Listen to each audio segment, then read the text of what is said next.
Welcome to the Line Podcast. Great to be back with you this week. It's been a bit of time out of the studio, but thank goodness we batch recorded and managed to get to you twice a week, every week, with some content that we know is going to change your life. This podcast is people who want to improve their lives, better their lives, and just live a better existence. I'm joined, as always, by my amazing friend, Lee Lawton. Great to see you, Lee. Good morning. I am good. How's things? Really good, thank you. Good. I just want to start by making a slight apology, or not to you, mate. I just saw your face there. Or for something I said, which will be a couple of episodes back now by the time this comes out. But I went off a little bit on Lewis Capaldi a couple of episodes ago for being a bit of a mess, and that's the truth. But I did see what he did at Glastonbury. I don't know whether you saw what he did at Glastonbury. I did, yeah. Well, yeah, briefly. Which was quite remarkable. And I subsequently come to understand he's struggling a little bit with maybe his mental health. He's had to cancel a few shows. And he had a bit of a Tourette's episode, which meant he couldn't finish his set. And it was amazing to see. The crowd Finished it. It was cool, yeah. Awesome. And that really showed amazing, spirit of human beings when they come together to support each other, which I thought was amazing. But I suppose, maybe it's a little bit harsh on Lewis and he's probably struggling slightly. But I'd love the opportunity to help that guy. Because I do feel if he did sort his body out and he did sort his life out, that it could really help his mental health and potentially have an improvement on his Tourette's.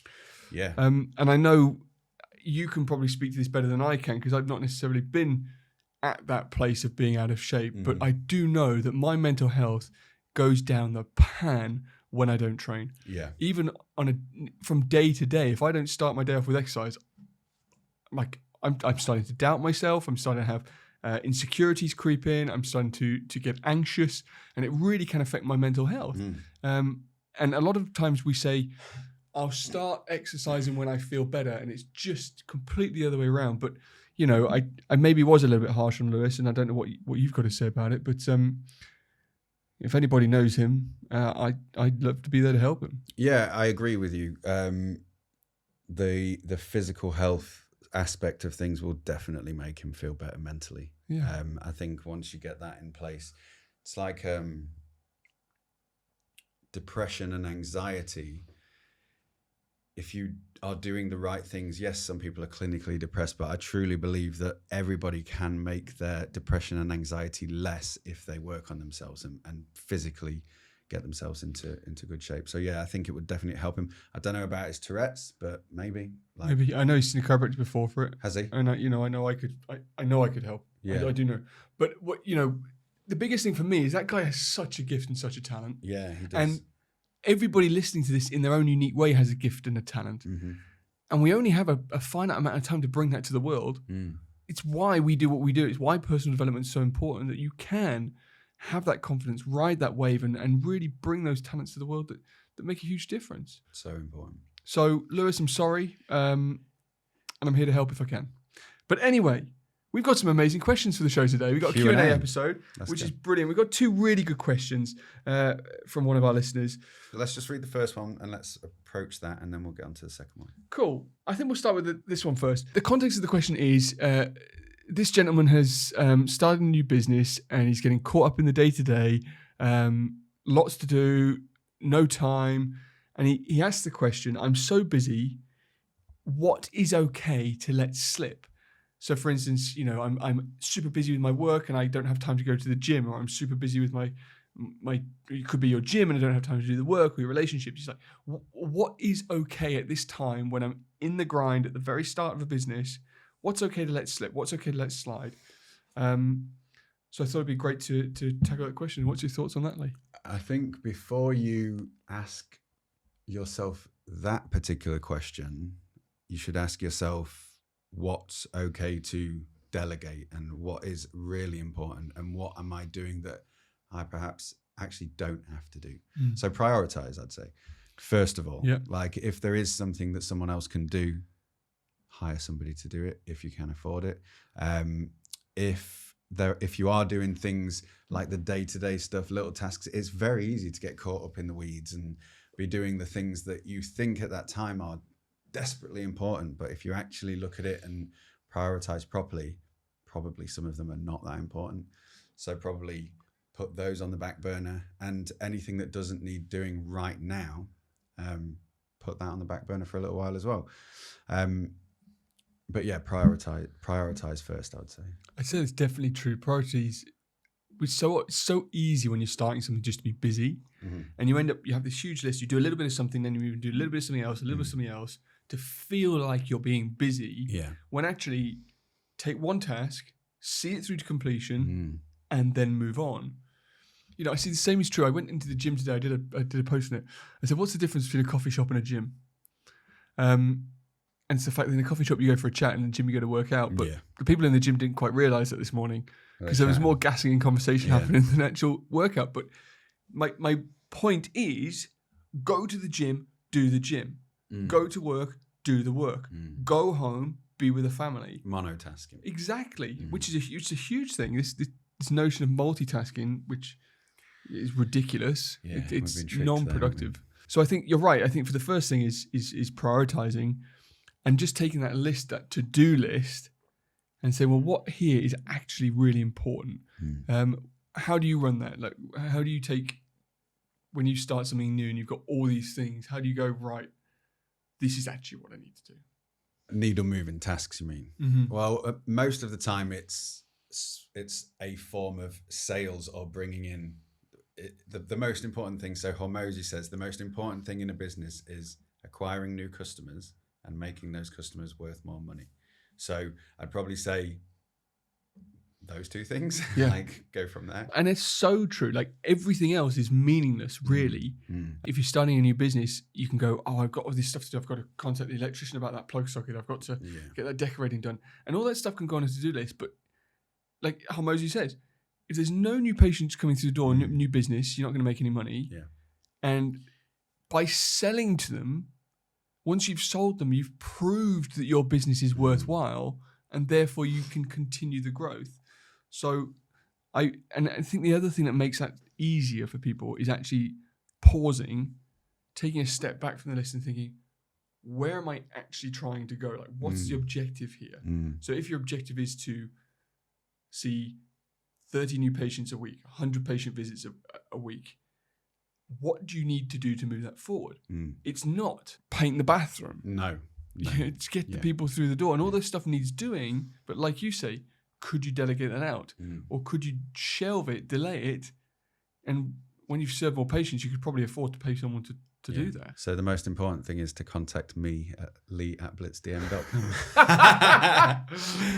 Or visit the website and fill out a contact form, and I'll help you bring some new patients into practice. But it's true, like, it's so true. Bringing in new patients, finding clients, and if you're not a chiropractor, finding clients, finding customers, and growing that way. But literally everything you can, like, So when we started, before we had our relationship, like, we started practice, we were walking door to door to acquire new customers. So, like you say, it's needle moving tasks. I think the other thing that can be discussed around this topic is, it's not about what can I let slide. It's more about what do I have to keep? What do I have to do? And that's those non-negotiables which you've spoken about before. Yeah, the non-negotiables. And this person's obviously in a work season. They're obviously in that season. So they need to, their non-negotiables, something for their health, something for their business, something for their relationship every single day, which I've been doing over the last 5 days with moving house. I've not been able to focus on things fully, but I've been making sure, and some of them have been reading work-related books, but I've been doing a set amount of time a day reading because I'm just setting up so many things. But getting those non-negotiables in. Yeah, I mean, instead of thinking, what do I let slide? It's thinking of what's the most important thing to do. And once I've done those, it doesn't really matter. No. It doesn't really matter. So a similar context to this at the moment is I've taken paternity leave. I've not yet had a kid, and I've had 3 weeks of reduced hours, and I'm feeling so unproductive with all this time. And I sit back in the afternoon, and Sarah can see I'm getting twitchy. I'm moving my feet. I'm literally like anxious. And she says, "What's wrong?" I said, "I'm not doing anything." She says, "Well, have you done any non-negotiables?" I'm like, "Yeah." Have you actually done something to move your business forward? I'm like, "Yes." Have you been to the gym? Yes. Are we now spending time together? Yes. So I can sit back and go, well, I've done my non-negotiables, so I can relax. But it's not always easy. It's not always easy, but I know Andy speaks about this on his show. If you don't learn to prioritize and do the non-negotiables, you will burn yourself out very quickly because you're just skating your head around in ethereal stuff that doesn't get you anywhere. Yeah. For your fitness, something every day to move your fitness forwards. Every day. No matter how you choose to train, whether it's cross-training, whether it's cycling, whether it's weightlifting, something to move yourself forwards every day. For your business, you can only move yourself forwards if you know the direction you're trying to go in. Mm-hmm. So 100 patients a week. Therefore, I need more new patients. I need to be able to convert those patients. I need to be able to retain those patients. So what do you need to be doing every day for that? And then your relationships, your friendships, something every single day for that. Know who's important to you. So don't waste your time. Like I changed my voicemail the other day to actually say my voicemail. Some of these voicemails won't get replied to with it until 2 days' time. Mm.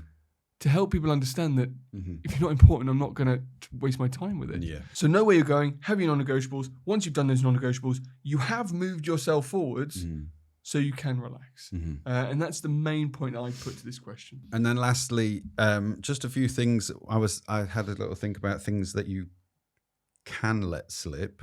And I would say some social events. If you're in a season of work, I'd say you're not going to be able to put in the work that you need to do maybe and go out and see people as you normally would if you drink or whatever. Hobbies often take a back seat. I know the gym is a non-negotiable, but if you've got other hobbies that you enjoy doing, if you, I don't know, play darts or pool or whatever, if you're in the work season, then probably you're not going to be able to keep up with that. And I'd say that's okay to let that slip. Low priority tasks, which we've covered. Perfectionism is one thing that I would say you can let slip. Such a good point. If you've got so much to do and you need to work on those needle moving tasks, then trying to get everything perfect is just going to hold you back. So yeah, that. And then, like you've mentioned, non-urgent emails and messages.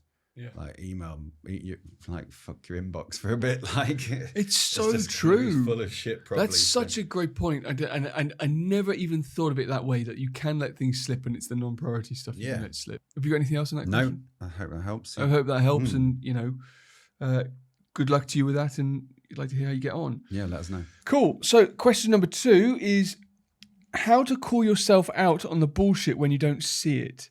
So the context of this. Is a gentleman who's just started dating a new girlfriend who has called him out on some stuff that maybe he could do better or hasn't been doing. Okay. But he didn't necessarily see it himself. Okay. So the question is, how do I call myself out on the bullshit stuff that I'm doing if I don't necessarily see it for myself? Build self-awareness, I would say. Because I think you probably, if you sit and think and listen to your conscience, you probably do know that it's bullshit what you're doing. I'd say you do know. Yeah. I think most of the time you know, and it's just self-awareness and being able to see that, and then having the discipline and the metaphorical balls to call yourself out on it and say, yeah, what, like stand and look in the mirror and be like, right, what needs to change? What am I doing that's not right and that's not in line with where I want to be and the goals I want to achieve and who I want to be. Yeah. And then, I think that's probably a bit of a harsh answer, but like, I thought you were quite softly. I'm going to go in harder. I think, Oh, go on then. Go on then. I think it's integrity. Yeah, it's self-integrity. Yeah. Like, like, and I know the person asked this question, and I'm going to say this with love. You know when you're not achieving what you need to achieve. Yeah. You know when you're only bullshitting yourself. Everybody's got a conscience. It's so true. You know when you sit on the sofa and you think, oh, I shouldn't have eaten that, or you feel those rolls. You know when there was a task that was going to move your business forward and you didn't do it. You know when you should have spent time or sent a text message to one of your loved ones and you didn't do it. Like, it's the self-integrity and taking your head out of the sand to make yourself aware of that. Yeah. And I think this is a big thing that we lack. And it's not just the person who asked this question. It's so many people are too afraid to hold themselves to account because they know they failed. And in knowing that they failed, it's going to affect them emotionally. So you'd rather not acknowledge the fact that they failed, not acknowledge the fact that they haven't achieved or done what they said they were going to do, and just numb themselves and move forwards. Mm. And I think that's the point. Whereas if we all improved our level of self-integrity and said, actually, you know what, you didn't do that today, go and do that again. Yeah. A way I like to cultivate and build this up is in the gym. It's like when I say I've finished and I go, nah, fuck, I'm going to do one more. Mm. Or when I've got my cycle and I almost time like, nah, actually, I'm going to go around that lane again. Like just something to just push a little bit harder. Yeah. So you cultivate that integrity. It's like false economy. You think it's choose your hard, isn't it? Mm. And you think that you're letting yourself off and you think that life's easier like that, but it's actually not. Because when you have all those lists of tasks and things that you know you wanted to do, but you never actually did them, they start to accumulate. And this is where anxiety comes in, because you've got a trail of uncompleted tasks behind you that you know, and I've been there, that you know that you were supposed to do and you know that you wanted to do. Yeah, but anxiety, you feel like you're not in control. Yeah. But you chose not to be in control. Yeah. And I think it comes back to the first question, like know where you're going, know what it is you need to achieve, and do those things. Yeah. Yeah. I feel for this person because they're not alone, and there's a lot of people who struggle with this. But my tolerance for it is lowering a lot. I've just started writing a book on leaders versus leadership. Like there are leaders in this world who tell us what to do, but the change comes in the world from every single person owning their own leadership. And leadership comes from integrity and actually completing the task that you want to do yourself. Yeah. And if we set all an example. Exactly, if you set the example, complete the task, your confidence will skyrocket, your productivity will improve, and whatever it is you're trying to achieve, you will actually get there. Yeah, choose your hard. Like it's either gonna be hard because you're not doing the shit that you want to do, and then you're gonna be unhappy because you're gonna be living in a vessel that you don't like and not in a position that you want to be in life, or you can do the hard things now and create a better life for yourself in the long run. Winning is more fun than fun is fun. Winning is more fun than fun is fun. Cool. Anything else on that question? No, I think that's pretty good. And as always, just drop us an email if you have any more questions. Lee@BlitzDM or what's your email? hello@drtomwaller.com. Yeah. And you can get in touch with us on Instagram @AbandonAverage and @Dr. Tom Waller. Yeah. Thanks so much for listening to this episode. Feel free to send us any questions that you have. Please share this show if you know somebody who's struggling with similar issues as what we've talked about today. Have an amazing rest of your day. Thanks, Tom. Cheers, Lee. See you soon.